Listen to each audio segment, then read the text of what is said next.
రాష్ట్రంలోని వాయనాడు జిల్లా భారీ వర్షాలతో పాటు కొండ చర్యలు విరిగిపడడంతో గ్రామాలు తుడిచిపెట్టుకుపోయిన నేపథ్యంలో వరద బాధితులను ఆదుకోవాలనే లక్ష్యంతో సిపిఐ పార్టీ విరాళాల సేకరణ కార్యక్రమానికి పూనుకుంది.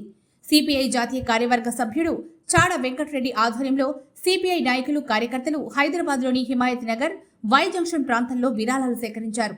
పాదచారులతో పాటు బైక్పై వెళ్లే వారి వద్దకు వెళ్లి వాయనాడు పరిస్థితిని వివరిస్తూ విరాళాలు సేకరించారు. ప్రతి షాపుకు వెళ్లి వారి నుంచి విరాళాలు తీసుకున్నారు. అనంతరం చాడ వెంకటరెడ్డి ఆకాశం టీవీతో ప్రత్యేకంగా మాట్లాడుతూ देश भर में बारिश गिर रहा है और केरल దేశవ్యాప్తంగా వర్షాలు కురుస్తూ ఉన్నాయి. అందులో ప్రధానంగా కేరళ రాష్ట్రంలో పెద్ద ఎత్తున వర్షాలు కురిసినందువల్ల రాష్ట్రం అంతా కూడా విపత్సం సృష్టించబడింది. అందులో వయనాడ్ ప్రాంతంలో కొండ చర్యలు అన్నీ కూడా విరుచుకుపడ్డాయి. ప్రకృతి విరాటం చేసింది. అందులో దాదాపు 365 మంది ప్రభుత్వ లెక్క ప్రకారంగా చనిపోతే ఇంకా వందలాది మంది చనిపోయి ఉంటారు. పశు నష్టం, సంపద నష్టం, తర్వాత పంట నష్టం, అన్ని నష్టాలు. ఇండ్లు కూడా కూలిపోయినాయి చాలామంది. తర్వాత ఉండడానికి ఇల్లు లేకుండా ఉన్నది, తినడానికి తిండి లేకుండా ఉన్నది, అలాగే తలదాచుకోవడానికి నీడ లేకుండా ఉన్నది. ఇలాంటి మానవతా హృదయంతో బాగా సంక్లిష్ట పరిస్థితులు ఎదుర్కొంటూ ఉన్నారు.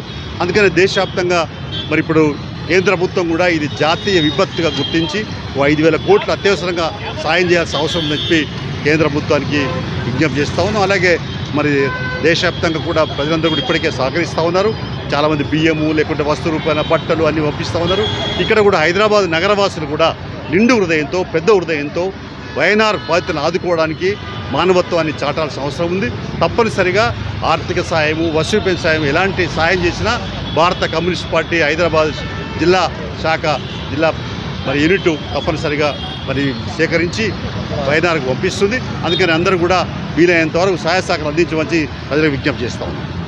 కేరళ విపత్తు యావత్ దేశాన్ని కదిలించిందని, ప్రతి ఒక్కరూ కేరళ వరద బాధితులకు అండగా నిలవాల్సిన సమయం ఇదేనని అన్నారు. విరాళాల సేకరణ సమయంలో ప్రజల నుండి మంచి స్పందన రావడం అభినందనీయమని ఆయన అన్నారు. ప్రజల నుండి వచ్చిన విరాళాలను కేరళ రాష్ట్ర ప్రభుత్వానికి పంపిస్తామని ఆయన తెలిపారు. విరాళాల సేకరణ కార్యక్రమంలో రాష్ట్ర కమిటీ సభ్యుడు నరసింహ, హైదరాబాద్ జిల్లా కార్యదర్శి ఛాయాదేవి, సహాయ కార్యదర్శులు కమతం యాదగిరి, స్టాలిన్, కార్వాన్ నియోజకవర్గ కార్యదర్శి శంషుద్దీన్ అహ్మద్, నాయకులు ఎండి అహ్మద్, షాకీర్, షరీఫ్ తదితరులు పాల్గొన్నారు.